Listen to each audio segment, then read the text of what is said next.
우리가 해방된 지가 81년 됩니다. 남북으로 나누어진 지는 78년이고요. 정전협정 체결된 지는 73년이 됩니다. 그동안 여러분 많이 불렀던 우리의 소원은 통일이라고 불렀던 노래, 그 노래가 언제쯤 불려진지 아시는 분이 있어요? 저도 이 자료를 보면서 깜짝 놀랐는데요. 본래의 곡은 우리의 소원은 독립이었습니다. 우리의 소원은 독립. 거의 1947년도에 가사가 쓰여지고 곡이 붙여서 불려지다가 50년이 되면서 들어오면서 통일로 바뀌어서 부르게 됩니다. 이 노래를 부른 지가 벌써 70년이 넘었다는 사실입니다. 그런데 70이 넘어도 통일의 기미가 보이지 않습니다. 여기서 우리가 의문이 생기는 부분이 있죠. 과연 통일은 가능할까? 통일이 된다면 몇 년도에 될까? 언제쯤 될까? 또 다른 질문이 있다면 우리는 꼭 통일해야 하나? 혹시 그런 생각 가져본 적 있습니까? 뭐 굳이 통일해야 하나? 이대로 살면 되지. 왜 해야 하나? 안 하면 안 되나? 등등의 생각을 할 수 있습니다. 안 하면 안 되는 이유가 있는지, 왜 해야 되는지, 그리고 통일을 위해서 우리가 어떻게 해야 되는지, 여기에서 우리 하나님을 경외하는 성도들은 항상 먼저 생각해야 될 것이 하나님의 뜻이 어디 있는지를 알아야 됩니다. 하나님의 뜻이 어디 있는지. 왜 세계 속에서 유일하게 아직도 70년이 넘도록 통일이 이루지 못한 채 이와 같이 살도록 내버려 두신 하나님 뜻이 어디 있는가? 물론 우리가 통일을 할 때에 피해를 보는 일들도 있을 수 있고 좋은 일들도 있을 수 있습니다. 그 모든 이유를 떠나서 통일을 모두가 원하는 이유가 있다면 본래 우리나라는 한민족이고 한 언어를 쓰는 한민족이기 때문에 그렇죠. 예.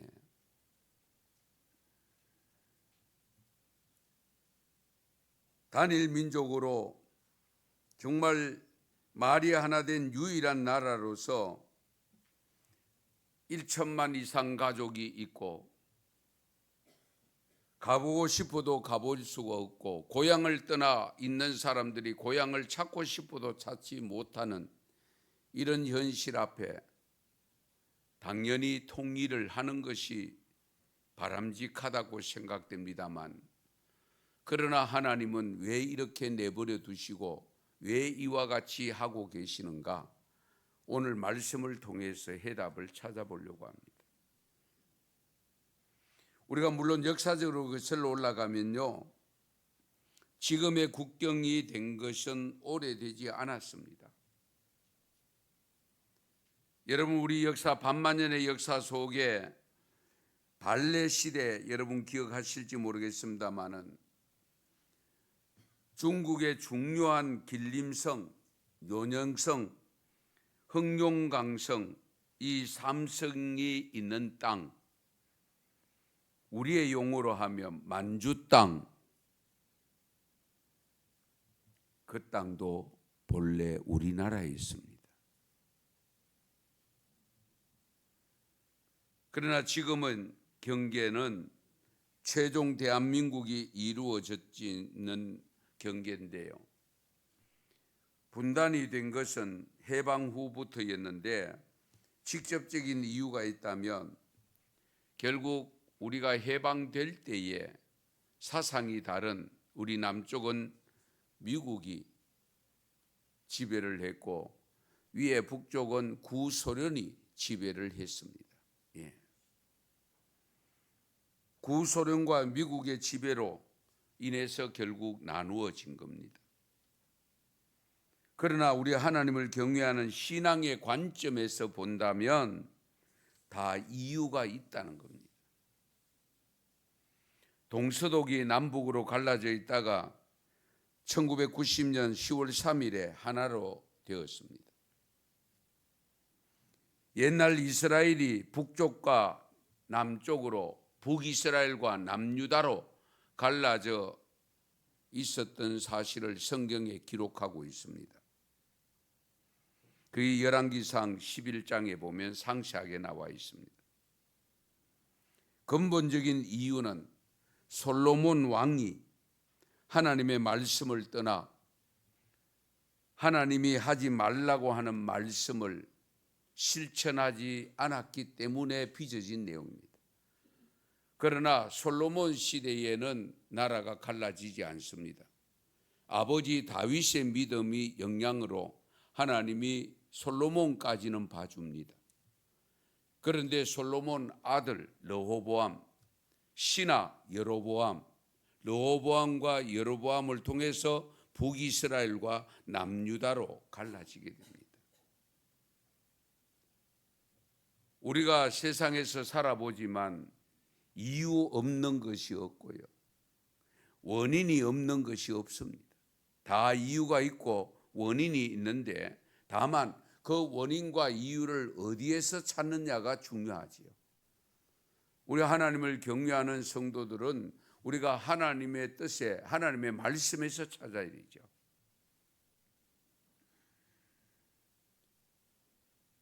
그러면 우리나라는 왜 분단되었을까? 단순히 미국과 소련 때문일까? 아니면 그 이유가 또 다른 이유가 무엇일까? 우리가 깊이 생각해 봐야 되겠죠. 그렇게도 복음이 먼저 들어가 신학대학이 세워졌던 곳이 어디입니까? 평양입니다. 평양. 그곳에 하나님을 거부하고 신이 없다고 하는 사상이 지배하는 공산치하가 된 이유가 무엇일까? 왜 그럴까? 1907년 장대영 교회의 성령이 강하게 역사해서 그 성령의 역사가 남한까지 이르러서 선한 영향력을 끼친 교회가 평양에 있었음에도 불구하고 왜 저 북녘 땅이 저와 같이 되었는가? 의문이 들지 않습니까? 이유가 뭘까?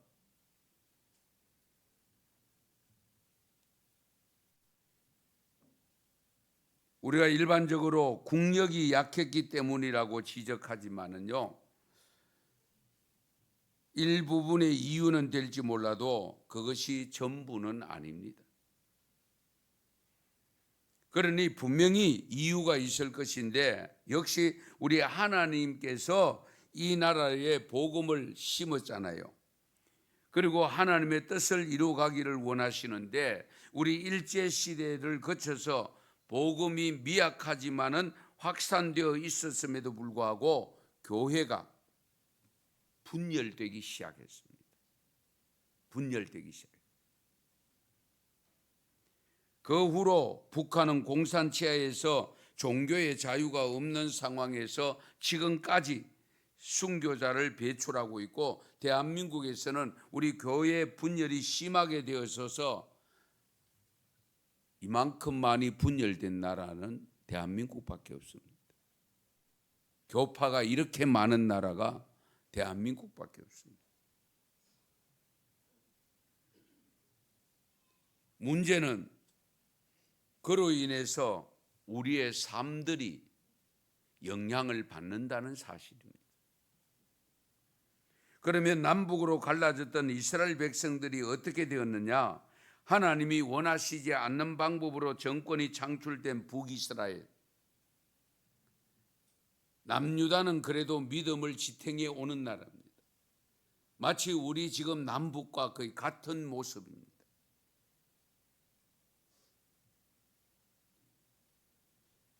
이제 우리는 국민을 위해서 편안하고 복된 국가를 건설하겠다고 하는 신념으로 건국했던 북왕국, 200년 조금 넘게 존속한 북이스라엘이 결국 19대 왕인 호세아 9년에 나라가 없어지게 됩니다. 그것이 주전 722년 아수르에 의해서 북이스라엘이 완전히 없어집니다. 어쩌면 시작은 장밋빛을 생각하고 번성하여 정말 건국이 되었지만 결과적으로 비참하게 마친 나라가 북이스라엘입니다. 이스라엘이 이처럼 비참한 최후를 맛보는 것은 바로 하나님을 버리고 우상을 섬겼기 때문입니다. 하나님을 버리고 우상을 섬겼기 때문에.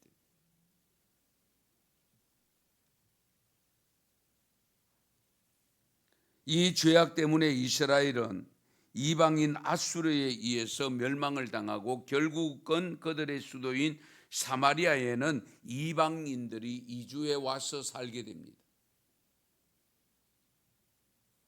우리는 이 역사적 사실 앞에서 우상 숭배와 그리고 기독교를 배교하는 이런 일이 얼마나 무서운가를 우리가 명심하고 항상 하나님께 순종하는 믿음으로 나아가야 합니다. 그래야 받은 복도 오래 지탱이 됩니다. 경건에 이르기를 늘 연습해야 되고 훈련해야 됩니다. 하나님의 역사가 우리에게 교훈해 주고 있는 건데요. 디모데전서 4장 7절에서 8절 말씀 우리 같이 읽겠습니다. 망령되고 허탄한 신화를 버리고 경건에 이르도록 내 자신을 연단하라. 육체의 연단은 약간의 유익이 있으나 경건은 범사에 유익하니 검생과 내생의 약속이 있느니라. 아멘. 여기 육체의 연단, 약간의 유익이 있다고 했습니다. 여러분 육신의 건강을 위해서는 정기적으로 시간을 내어 운동도 하고 이 모양 저 모양으로 온갖 좋다고 하는 음식도 섭취하고 그러고 있잖아요. 그것만큼 이상으로 경건 생활을 위해서 내가 헌신하고 있느냐는 것, 시간을 내고 있느냐는 것, 잘 생각해 보시기 바랍니다.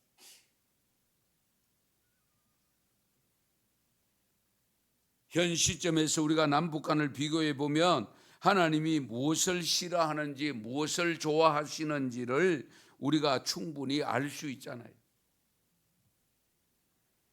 하나님을 거부하고 신이 없다고 부정하는 공산주의가 지배하는 북한의 삶과 하나님을 경외하는 성도들이 정말 불과 140년밖에 되지 않았던 이 대한민국에 그래도 약 20% 가까이가 신앙을 가지고 있음으로 인해서 받은 복을 생각하면 우리가 신앙을 어떻게 가지고 어떻게 유지하고 어떻게 나아가야 될 것인가 분명한 해답을 주고 있습니다.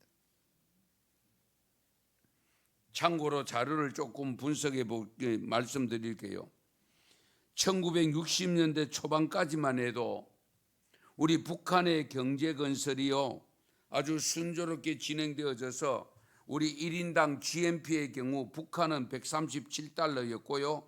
대한민국은 94달러. 우리보다 1.5배나 더 잘 살았습니다. 그게 60년대입니다.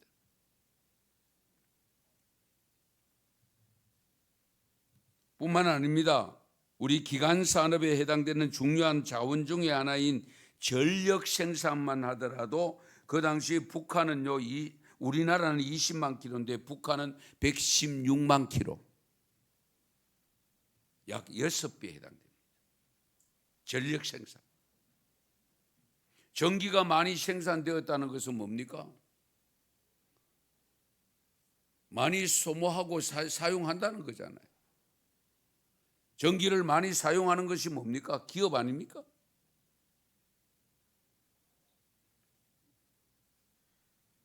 그런데 지금은 어떻게 됐느냐? 2025년도 기준으로 했을 때의 경제 규모는요, 우리 대한민국이 저 북한보다 60배가 됩니다. 60배.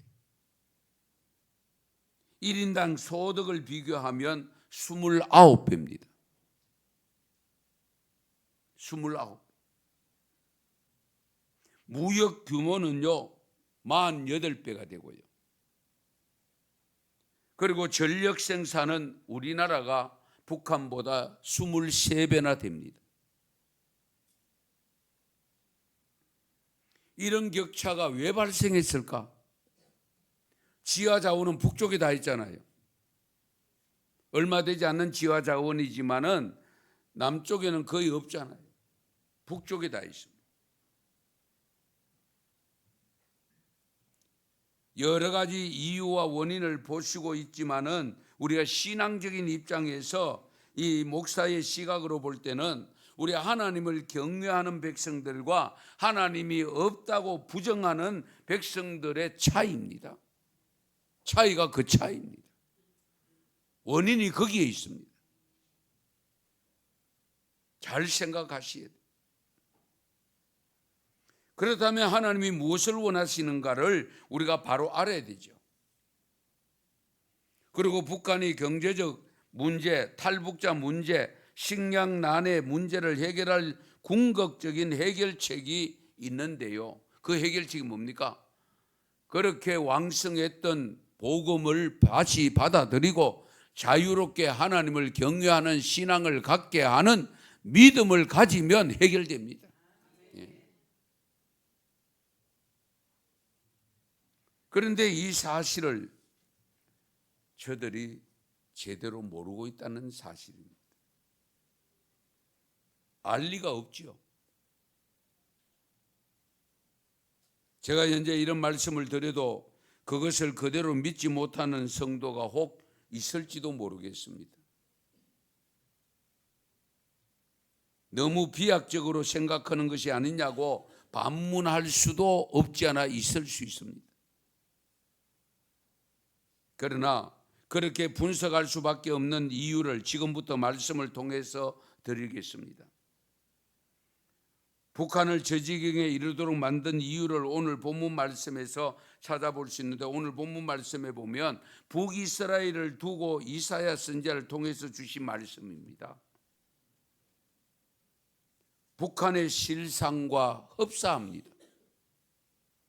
오늘 본문 9절에서 11절인데요. 말씀 잘 보시다. 이 귀왕 우리 말씀 같이 읽습니다. 너희 안일한 여인들아 일어나 내 목소리를 들을지어다. 너희 염려 없는 딸들아 내 말에 귀를 기울일지어다. 너희 염려 없는 여자들아 1년 남짓 지나면 너희가 당황하리니 포도 수확이 없으며 열매 거두는 일이 이르지 않을 것임이라. 안일한 여자들아 떨지어다. 너희 염려 없는 자들아 당황할지어다. 옷을 벗어 몸을 드러내고 배로 허리를 동일지어다. 아멘. 여기서 안일한 여자가 누구를 가리키느냐? 여성들을 가리키는 게 아닙니다. 바로 이스라엘 나라를 가리킵니다. 이 이스라엘 백성들을 전체를 두고 표현한 겁니다. 곧 위기가 닥쳐올 것이라고 하는데도 전혀 경고의 메시지를 받아들이지 않고 있습니다. 그래서 안일한 여자라고 표현했습니다. 안일한 여자. 1년 남짓이라고 표현한 것은 곧 임하게 된다는 것을 의미하죠. 1년 남짓, 곧 임하게 된다. 어떤 일이 임하느냐? 포도에 수확이 없고 열매를 거두는 일이 없을 것이라고 했습니다.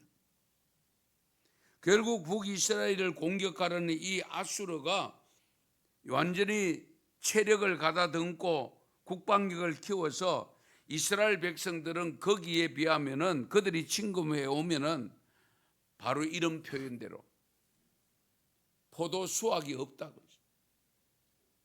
열매를 거두는 일이 없다고 했습니다. 완전히 망한다 그 말이잖아요. 완전히 멸망한다. 12절 말씀에 보면 어느 정도로 심각하냐? 그들은 좋은 밭으로 인하여 열매 많은 포도나무로 인하여 가슴을 치게 될 것이다. 좋은 밭, 열매 많은 포도인데 왜 가슴을 칩니까? 좋은 밭에서 열매 많은 것을 수확을 못한다는 겁니다. 열매를 거둘 수 없다는 거예요.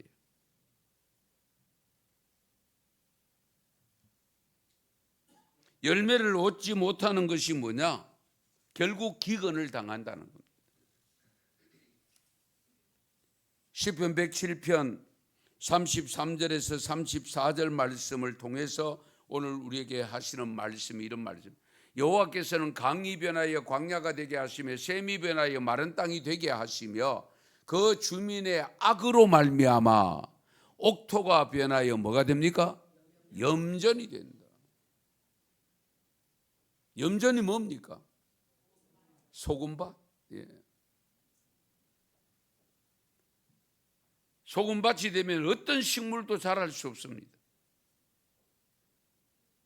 그 주민들의 악으로 말미암아 원인이 주민들의 악입니다.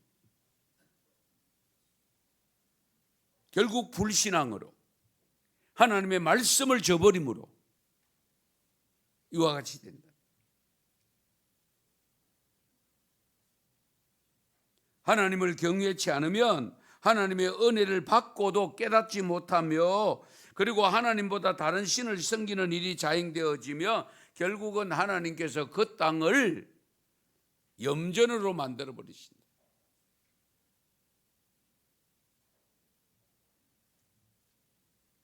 지금 북한의 상황이 어떤 상황입니까? 왜 탈북합니까? 물론 자유를 위해서 탈북하는 경우도 있지만 대부분 먹거리를 해결하기 위해서잖아요. 그 먹거리를 해결하기 위해서 생명을 걸고 탈북을 합니다. 왜? 여기 있어도 죽을 긴데 뭐 가서 성공하면 다행으로 잘 먹고 잘 살기고 실패하면 거기서 죽는 거나 여기서 굶어 죽는 거나 뭐 똑같은데 뭐 이런 생각을 할 수밖에 없잖아요.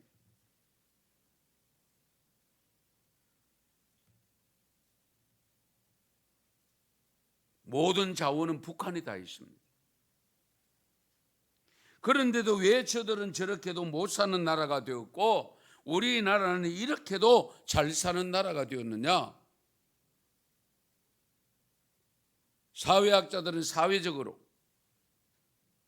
정치학자들은 정치적으로, 경제학자들은 경제적으로 분석을 하지만 우리가 하나님을 경외하는 신앙을 가진 사람은 우리가 신앙적으로 해석할 수밖에 없잖아요.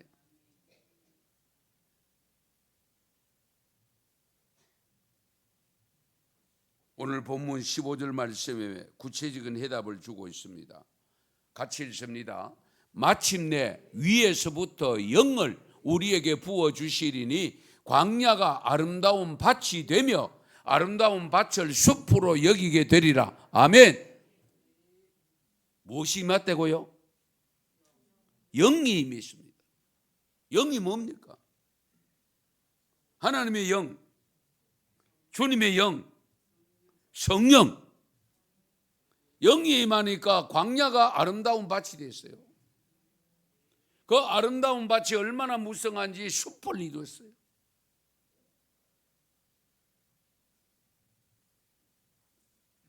잘 새겨들어야 됩니다. 하나님의 영이 임하면 광야가 아름다운 밭이 되어지고 아름다운 밭이 숲을 이룬다.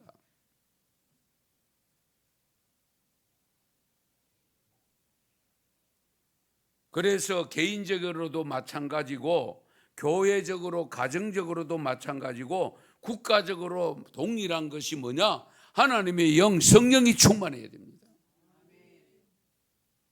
제가 늘 강조합니다만 성령이 충만한 신앙이 되어야 되고요, 성령이 충만한 성도들로 가득 찬 교회가 되어야 됩니다.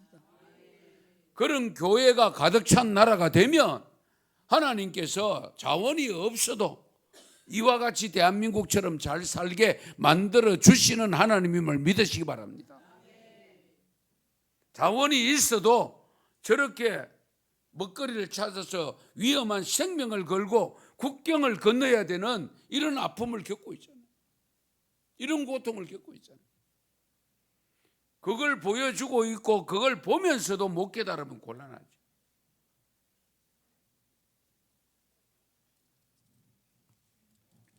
그래서 마지막 시대에 하나님께서 분명히 성령을 부어주신다고 약속했고 그 성령을 받아야 되고 성령 충만해야 됩니다. 우리는 이런 대한민국과 북한을 단순히 정치적, 사회적으로 판단할 것이 아니고요, 하나님을 경외하는 신앙적으로 해석해야 됩니다. 하나님을 경외해야 될 백성들이 하나님을 경외하지 아니하고 우상을 섬기거나 하나님을 도외시하면 반드시 하나님으로부터 심판을 받는다는 사실.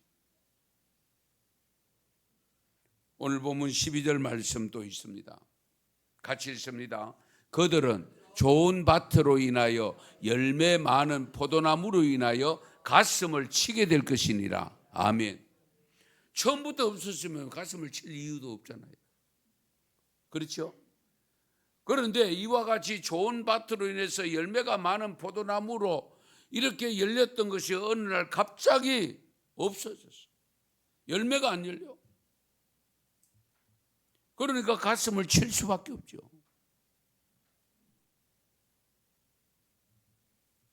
왜 좋은 열매를 맺어야 할 포도나무가 열매를 맺지 못하는가? 이 이유를 13절 14절에 말씀합니다. 같이 읽습니다.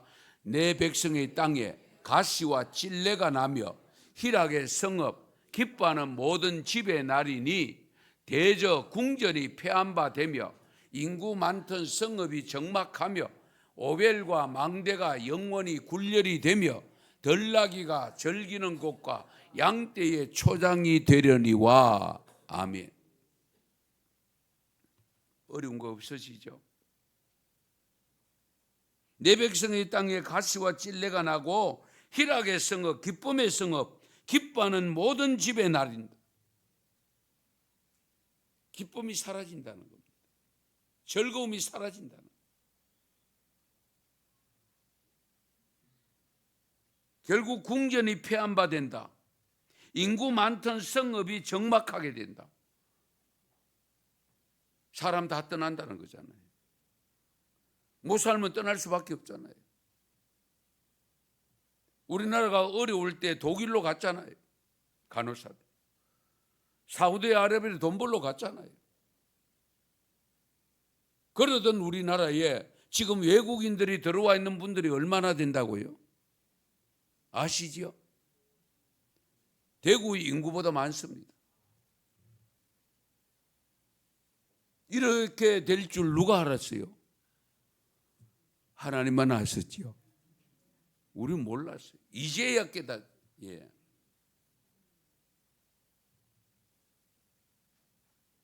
그래 왜 그렇게도 살기 좋은 땅이라고 여기는 지하 자원이 풍부한 북한, 수자원이 풍부한 저 북녘 땅에 왜 가시가 나고 찔레가 나고 왜 그렇게 많던 성읍들이 적막하고 인구도 2,500만에 불과합니다. 남한의 절반밖에 안 됩니다.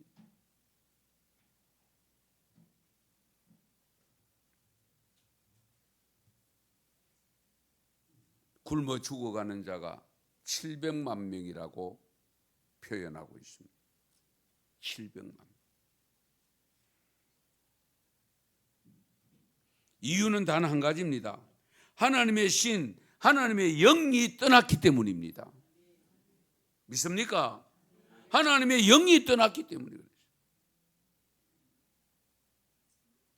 하나님의 영이 떠났다는 것은 결국은 하나님이 역사하지 않기 때문이라는 거예요. 하나님의 복을 받지 못하기 때문입니다.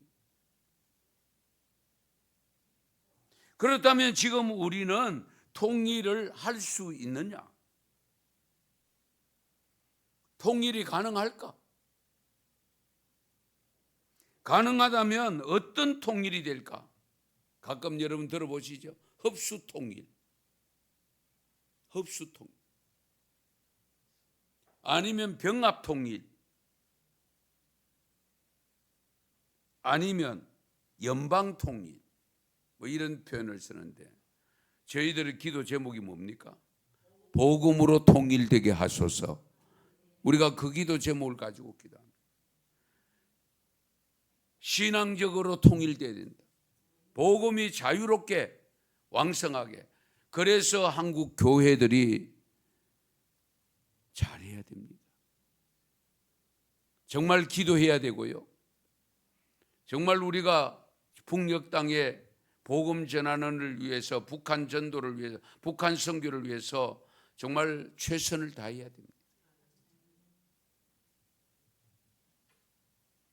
사람이 사람답게 삶을 살려고 하면 현재의 사상으로 그런 무장된 생활 습관으로는 안 되지요.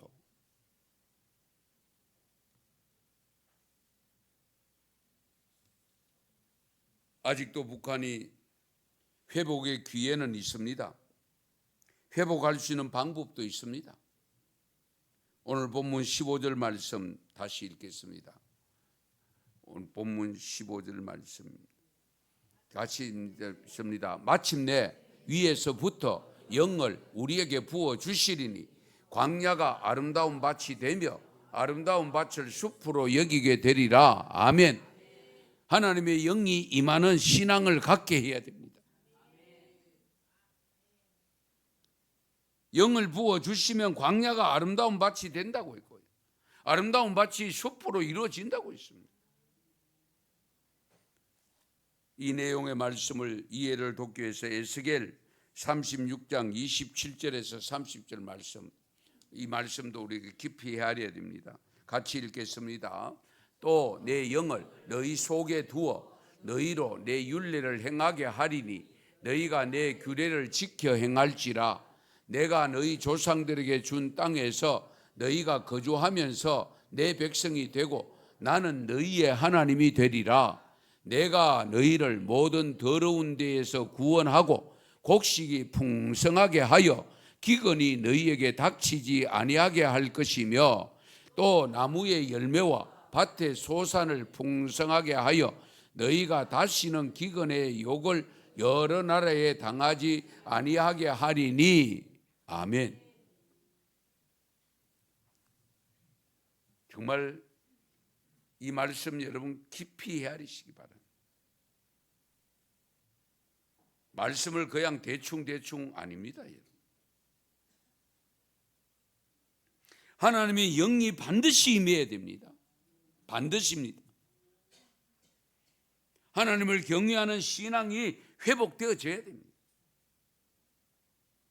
신앙이 회복되기 위해서는 우선적으로 복음이 들어가야 되고, 그래서 우리가 북한 선교를 해야 되고 탈북자들에게 복음을 전해야 되고, 그래서 하나님의 영이 저 땅에 임하도록 해야 되는데 현재 방법으로는 어렵잖아요.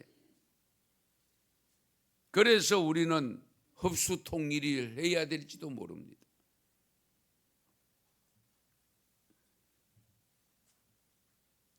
(2010년도) 세상을 떠난 우리 북한의 실세였던 황장엽 씨 이름 알죠? 예. 전 노동당 비서였는데요. 매수를 믿었다는 증언이 나왔습니다. 그 황장엽 씨가 예수를 믿었다는 증언이 나왔습니다.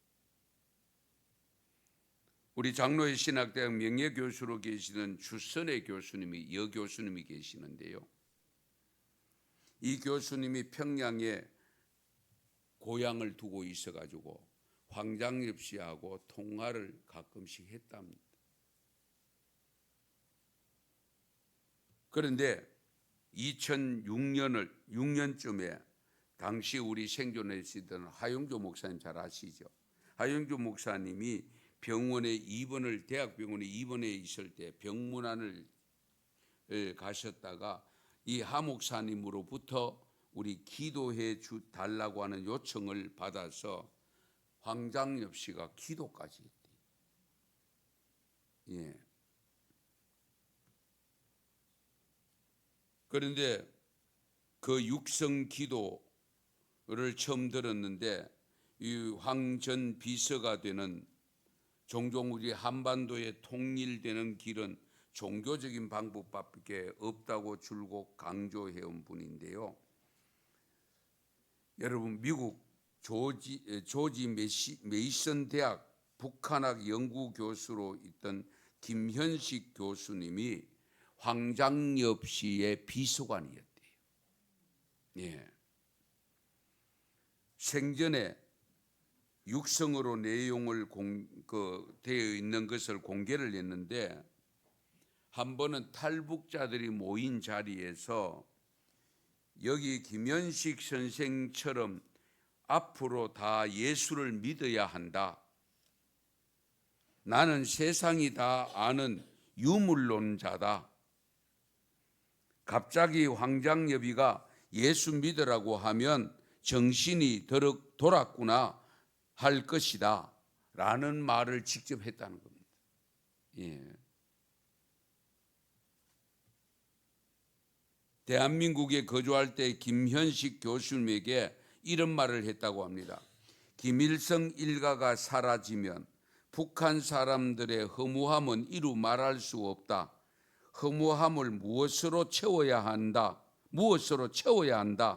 그게 기독교가 돼야 한다. 황장엽 씨가 자기 비서관에게 현재 교수가 되어 있는 북한학 교수가 되어 있는 이 교수에게 이런 말을 했다는 거예요. 예. 성도 여러분, 북한이 무너지게 하려면 어쨌든 사상을 무너뜨려야 됩니다. 유물론 사상, 신은 없다고 부정하는 저 사상이 무너지기 위해서 우리 기독교 하나님을 경외하고 예수 그리스도를 구주로 믿는 신앙이 들어가야 합니다. 김일성 주체 사상의 뼈대를 만들고 가르치고 전파한 철저한 유물론자가 복음을 받아들이는 이런 사실들, 우리 북한 주민 탈북자들 신앙 갖기 힘드는 경우를 보게 되는데, 여러분 그렇잖아요. 어릴 때부터 사상적으로 무장이 되면 그 사상을 버리기 어렵습니다. 쉽지 않습니다. 그럴 때 우리의 자녀들도 어릴 때 신앙 교육이 정말 중요하다는 걸 우리가 느끼고 있잖아요. 예. 왜 북한에 복음이 들어가야 되는가? 그것은 복음을 통해서만이 하나님의 영이 지배하는 나라로 만들 때에 오늘의 대한민국과 같은 나라가 되어져서 한 나라에 서로 적대시하는 일이 없어지고 서로 연합하고 화합할 수 있는 길로 갈 수 있는 유일한 길이 뭐냐? 저 북녘 땅에 복음이 들어가서 하나님의 영이 임해서 우리가 사는 만큼 잘 살게 되어질 때에 같이 갈 수 있잖아요. 함께 할 수 있잖아요. 그러기 위해서 우리가 손해를 좀 봐야 될 수도 있습니다. 어려움을 당해야 될 수도 있습니다.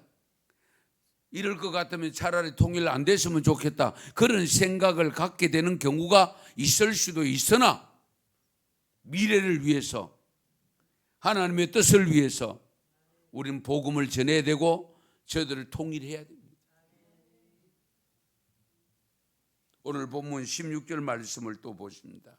16절 말씀 보시면 다 같이 읽습니다.